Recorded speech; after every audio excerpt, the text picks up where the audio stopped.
those who become are those who never settle. They know that there is always a better and greater version.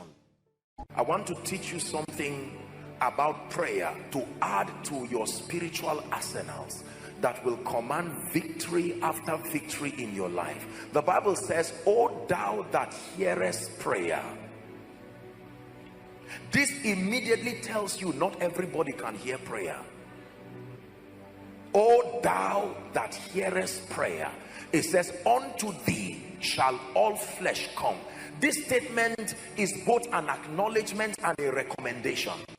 The writer is recommending that among the many people who claim to be able to hear and answer prayer, through my research I have found out that there is only a single individual who sustains the ability to hear prayer, and my recommendation is all flesh. If you really need your prayer answered, there is one who hears prayer. He says, "Unto thee shall all flesh come." The subject of prayer is a very interesting one, because every religion, regardless what they believe in prayer as the medium of communicating with the divine. Almost every religion believes that there is a reality beyond the three-dimensional realm. They have all kinds of propositions that have been strengthened by their experiences, but altogether they believe that there is some force or some deity above and beyond the realm of science that can come into partnership with men here and now and produce dimensions of victory that is not given to ordinary men. So the subject of prayer is not new across religions, across all kinds of faith practices.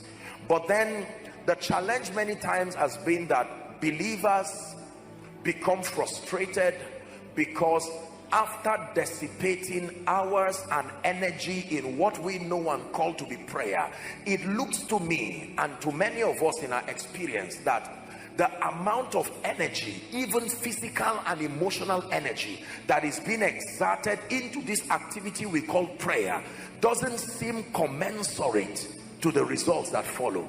Are we in agreement? So week in, week out, we have the house of God across this city, across this nation, filled with professing believers who are praying in some way, many adding with fastings. But when you compare the level of energy, the level of zest and zeal and emotional strain that we go through in that activity we call prayer versus the result that comes from it, it doesn't seem to add up. And yet the Bible tells us that God is love. The Bible tells us God is Abba, that he is more willing. If he did not spare his son Jesus, he's more willing to give us all things.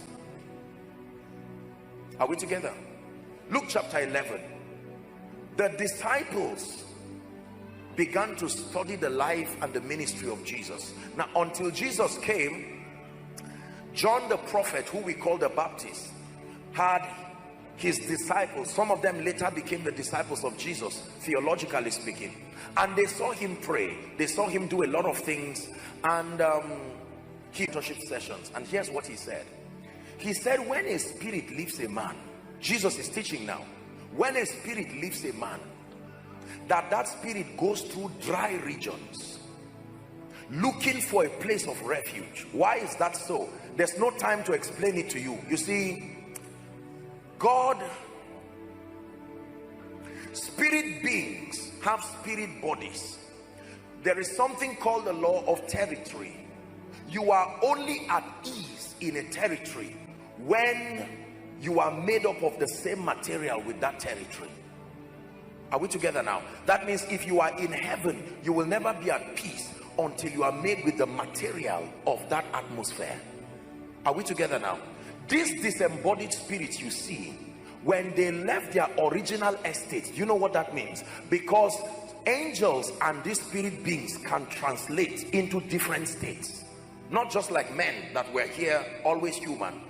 Now, to perform certain assignments, they would have to translate, downgrade themselves to certain levels. They did that in rebellion, and when they tried to return back to their original estate, they were hijacked. So till today, all these embodied spirits are in a state of restlessness, because they are not in heaven and they are roaming around the earth, and in the earth here they are violating a law of territory because they do not have a material body for their spirits to find rest. Are you understanding it now? So constantly disembodied spirits are in a strait, loitering across the length and the breadth of the earth. And the way God created the human body is that there is a possibility of multiple spirits coexisting in the same body. It is not only one spirit that can coexist. One man had a legion. You remember in the Bible? That's to tell you how scarce accommodation is for these demons, that a legion can make do with one body to find rest.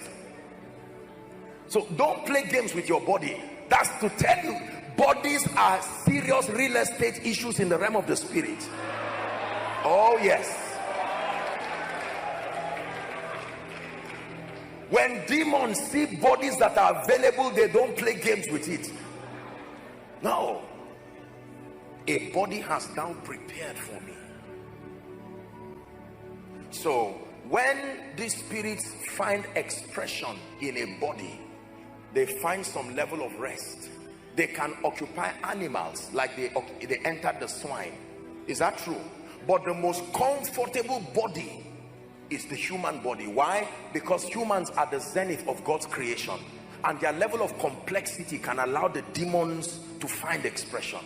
The presence of will, emotion and intellect can allow them to find expression. They may not have that level of liberty with animals. So there is a constant search for bodies. But here's where I'm going. The Bible says when a demon leaves a human body, it gets back into that state of restlessness. Are we together? It goes around dry regions and not finding a place. Here's what the demons will say. Like the prodigal son, the demon will say, I will arise and go back to my house. The demon is still calling the place he left my house. That means in his mind there is still a possibility of returning. And then the Bible says when it comes, it will find that body swept, it will find that body clean, but it finds it empty. And the demon is kind enough to invite other demons higher than itself to build fortification to return to that individual, so that the latter part of that individual is worse than the beginning. Herein lies the mystery behind people who get free momentarily, and then it looks like their situation multiplied because they did not know what to do with the house of God.